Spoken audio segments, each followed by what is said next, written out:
Today, we kick off our year-long Spotlight Democracy 2018 coverage of the race for Michigan's capital by interviewing Michigan's 63rd Lieutenant Governor and now Republican candidate for governor, Brian Calley. It's Sunday, January the 7th. I'm Chuck Stokes, and this is Spotlight. Mr. Lieutenant Governor, thank you for coming in today. Great to be with you, Chuck. All right, let's look at history a little bit. You want to become the next governor of this state. History has not been kind to lieutenant governors. Let's go all the way back to John Swainson. He was the last one to get elected back in 1960 on his own. Of course, Milliken got the seat when Romney resigned to go to the Nixon administration, and then to his credit, he got elected many times on his own. That's a long time. Why do you think you can sort of beat history here? Michigan has been on an extraordinary comeback over the course of the last 7 years. I mean, we were at the bottom of every list that you'd want to be at the top of coming out of the lost decade, and look what has happened since. We've seen 500,000 new private sector jobs created. We hit a 17-year low on our unemployment rate. We see income rising at a top 10 rate now. Balanced budgets, paid down the debt by $20 billion, almost $1 billion now in the rainy day fund. Michigan is on the right track. We've been on this comeback. We need to keep it going, build on the strong foundation, and bring everything to the next level. I've got both the experience and the plan to make it happen. How much of that credit should Brian Calley get as lieutenant governor? Because they always say the buck stops at whoever desk is in charge at that time. I've been listening to Rick Snyder for 7 years tag off all the accomplishments of his administration. It's certainly been a team effort. Okay. Some of the things that I have that I personally led over the course of this administration, 2 major rounds of tax reform, tax cuts that were real spurs to keep getting the economy going again, to make a statement to the nation. You know, we were 49th in the nation on our corporate tax code before the tax reform that I led back in 2011, and now we're 8th. That was a leap to best practice. No state has ever done that before. And on top of that, it was all hands on deck for the balanced budgets. But I've also focused on regulatory reform and mental health and developmental disabilities and getting people with disabilities back into the workforce so they can live full, independent, productive, self-determined lives. I mean, these are the things that I've spent time on over the course of the last 7 years and have prepared me, I think uniquely so compared to this field, to be governor. What did you learn most in these 7 years that would prepare you for the next stint that you're seeking? First of all, it's that you never rule Michigan out for being number one and on top. We came out of that lost decade where we were at the bottom of every list.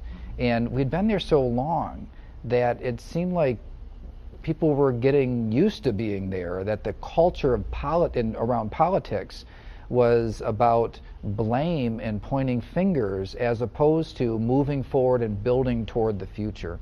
And so that's what I bring to the table here as a perspective of you can start at the bottom and make it back to the top, but I think we need to shoot for being more than a top 10 state. At this point now, Michigan needs to be shooting for being literally number one, the most prosperous state in all of America.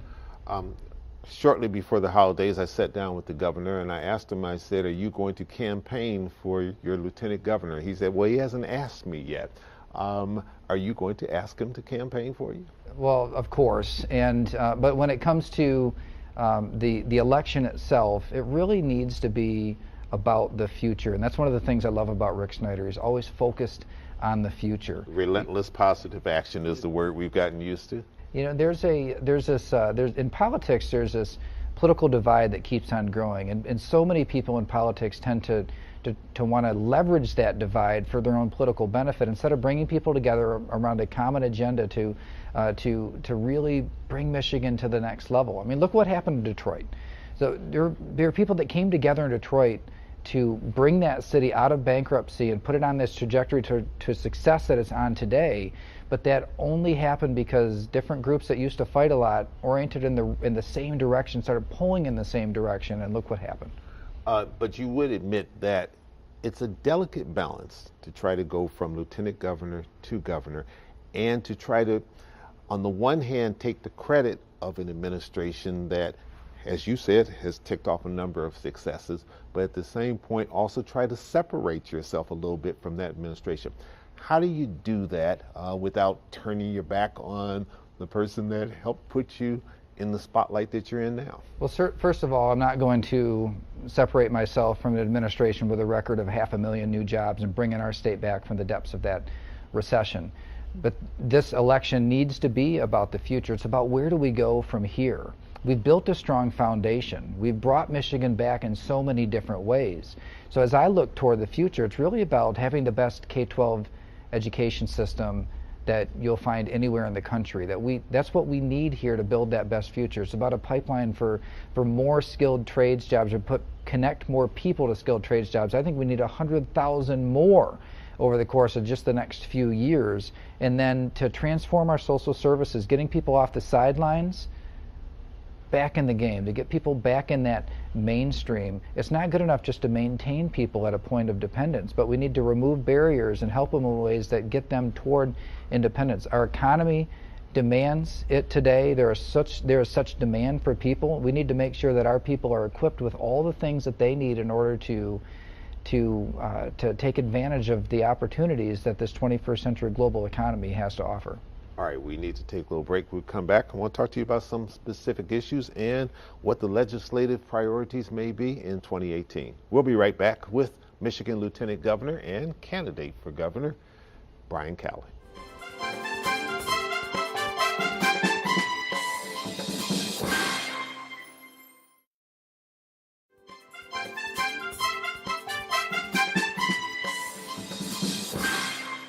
Michigan Lieutenant Governor Brian Calley, my guest today on Spotlight. For that taxpayer out there who said, you know, I've had enough of the Snyder administration, 8 years of that. I want something different. How do you convince them that you coming into office will be something different? It's really about the future and where we go from here. The work that happened before was all about laying the foundation. It's coming out of recession, about getting the fundamentals right, balanced budget, tax reform, regulatory reform. Today, we've gotten to a point where the demand for people is outgrown, in a lot of ways, outgrown the number of people that are ready to work or have the skills that are required to work in today's economy. And so making those connections and putting forward the best plan to do that, I think will carry the day in 2018. And that's what I bring to the table, is a real plan. I may be the last major candidate to get in this race, but I'm the first candidate to have a real plan for how we build on the strong foundation to take our state forward. The biggest difference between you and the other announced candidates, particularly on the Republican side right now, because you got to get through the primary first before you even have a chance to get to the general. Well, first of all, a sincere approach to public policy. I think whether you're talking about on the R side or the D side, that with me, what you see is what you get. And I don't dodge questions. I don't talk in sound bites and talking points. We can really get to the heart of the matter. I put real plans on the table. I don't try to avoid specifics, because I think people deserve that. When you're choosing who is going to be the next leader of this state, you need to make sure that you have somebody that has a real plan, a real roadmap, because talking points just won't get it done. The biggest, most recognizable name right now going up against you is Bill Schuette, the Michigan Attorney General. He has the backing of President Trump and Vice President Pence. Is that a blessing or a curse?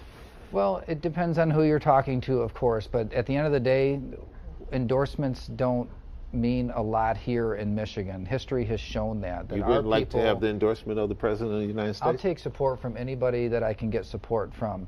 But there's a clear history in this state of our voters saying, listen, no, we're going to choose for ourselves who is going to be the next leader, who we're going to vote for. Donald Trump himself is proof of that. Rick Snyder is proof of that. Those are two people that came out on top in Michigan. Yet they didn't have all the what were perceived to be the most important endorsements when they ran. So at the end of the day, people in Michigan are very serious about their voting responsibilities, particularly in our primaries. And I believe that when it comes right down to it, they're going to want to know who is best equipped and who has the best plan to lead this state, regardless of what the political Machinery says, regardless of what people in Washington or people in Lansing say, who has the best plan? That's me. We're coming up on the state of the state, and then right after that, the budget for this state. As you look at 2018, what do you want to be the priorities for you, for Governor Snyder, and the administration? It really needs to be about talent. The new currency of economic development is talent. If you want to defeat poverty in the next generation, make sure that every single kid gets a great education, is prepared to go out there and take on the world. If you want to reduce crime in the future, make sure that every single kid gets a great education. It's all about connecting our people with the skills and education they need in order to take advantage of everything that the world has to offer today. And so I want people to expect to see and look forward to see one of the most substantial efforts in Michigan's past, and moving forward into the future on that skill building, on career and technical education, and professional trades, and information technology, all these areas that there's so much demand today. Connecting more people with that's going to make the difference on who owns the this next era of economic opportunity.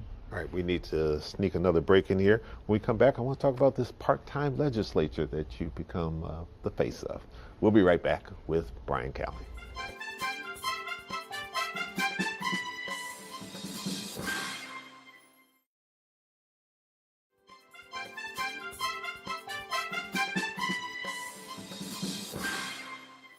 Mr. Lieutenant Governor, let's talk a little bit about this part-time legislature. I was up at the Mackinac conference when you made the big announcement about that.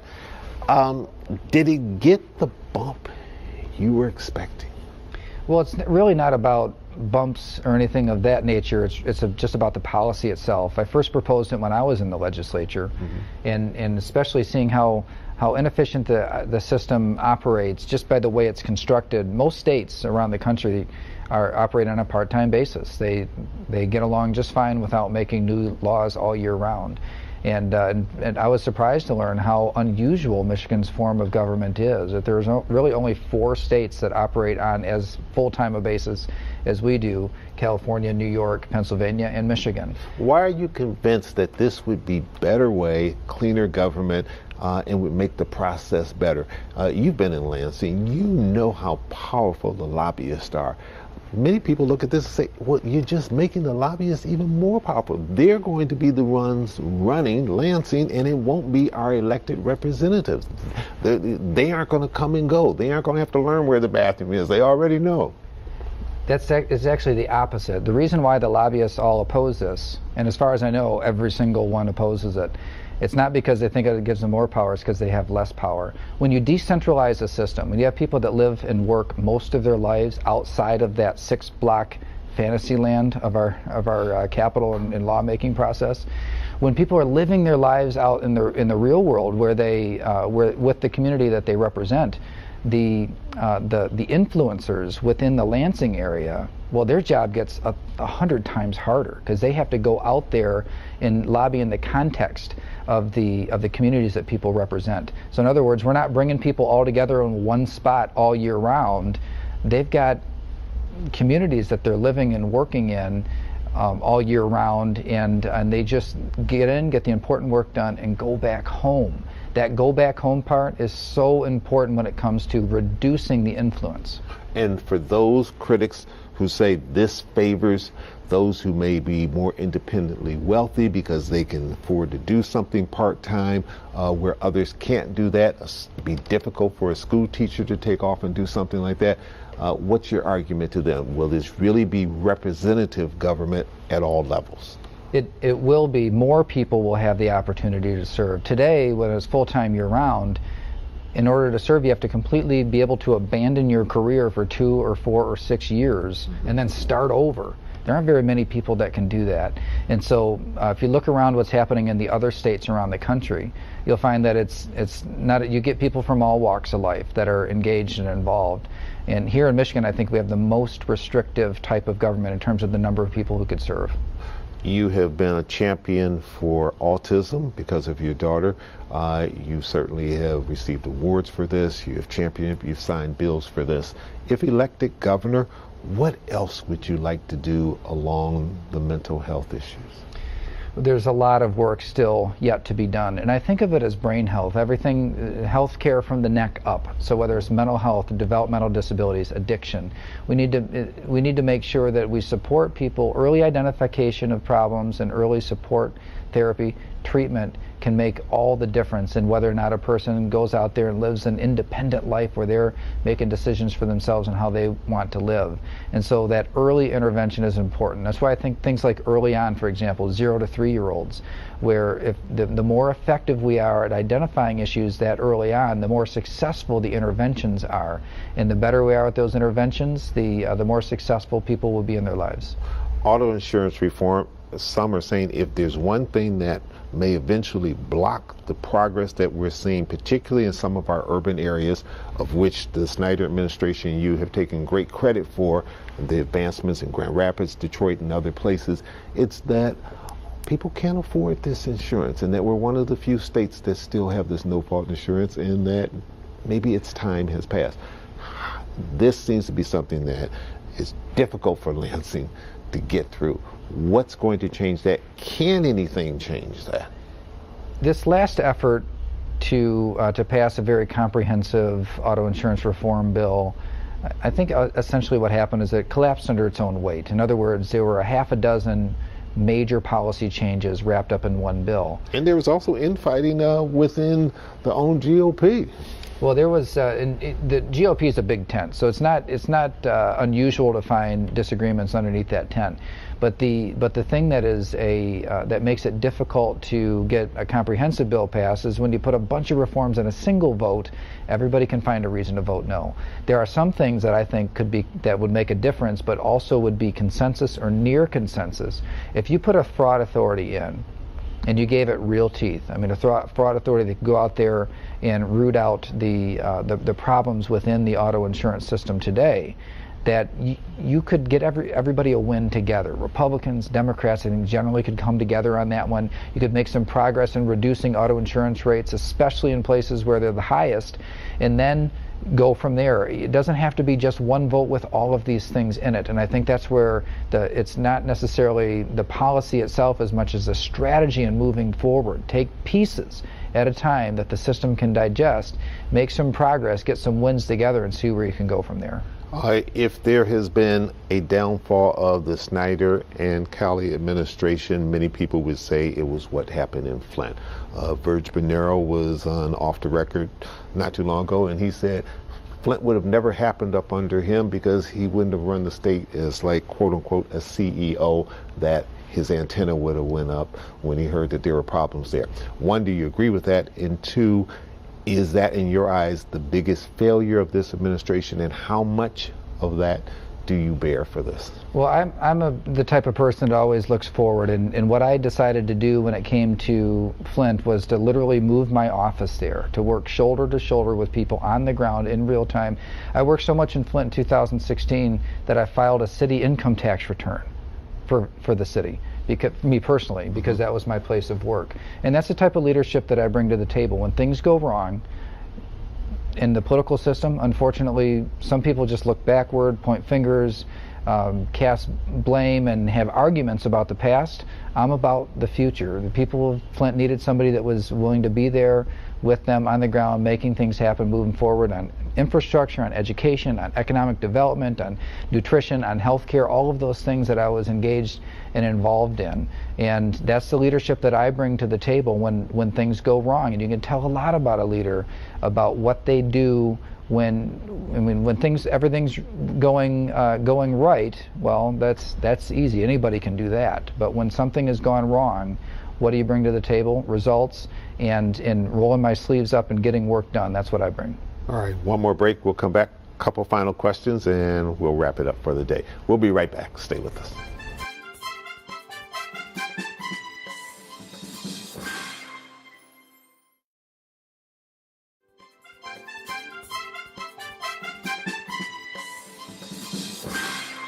There's been some controversy over Congressman John Conyers' seat. Some people believe waiting until the next election, even though it would be costly, disenfranchises the voters. Your position on that? First of all, following the lead of local municipalities have to bear a lot of the expense I think is generally a good way to go. The other thing I'd say though for this particular seat, which has been held by one person for a very long time, the number of people that could just like that get in the race and have a real shot at going after the nomination in short order is pretty small. By having it on the normal election cycle, I think there'll be more people that can put themselves in line to really go after it. More people that can put themselves out there and potentially represent in that district. So that seat hasn't been up for a long time. Giving a few extra months for every interested candidate to weigh the options and really prepare to run, I think is a very reasonable outcome. All right, very quickly, just so people know where you stand on a couple important things. Pro-life? Pro-life. All right. For or against the Second Amendment? Pro-Second Amendment, all of the amendments to the Constitution, by the way. All right, very good. If elected, your wife, Julie, would become the First Lady. What do you think would be her passion? What would she want to champion? Most First Ladies latch onto something that they say, this is mine. You know, I wouldn't want to speak for her, but I do know that she is really passionate about mental health. She's very passionate about developmental disability. She's passionate about kids. So I think in that type of space is something that she would really, that she already works a lot in, that she would continue to work in. All right. You studied up at Harvard University, or as many people say, Harvard. What did you learn that would serve the people of this state well? A lot of the work that I do in developmental disability, particularly disability employment, these are concepts that I developed in my studies at Harvard. I really focus my time and attention in that space, because I think there's so much untapped potential out there, and so many people that are sidelined that want to be out there in community, living their own lives according to what they want to do. And so it's one of the things that, but really it was a great community of learners that came together. I had similar experiences at Grand Valley and Michigan State University. Very quickly, do you fear that this GOP race for the primary could be such a bloodbath that no matter who comes out of it, they're so bloodied up that they aren't going to be a real challenge for the Democrats because of that? Competition is a good thing. It sharpens skills. It makes sure you have the answers and the message right, that you're strong enough to make it through the whole process. So I'm a big believer in competition on all fronts, and particularly in elections. This is America, no coronations. You got to work for it. All right, Mr. Lieutenant Governor, thank you for coming in, spending time with us today, and we'll follow you on the campaign trail. It's a marathon, not a sprint. Thank you. And we want to thank you at home for joining us. I'm Chuck Stokes. We'll be back next week with more newsmakers in the spotlight. We hope you have a good week.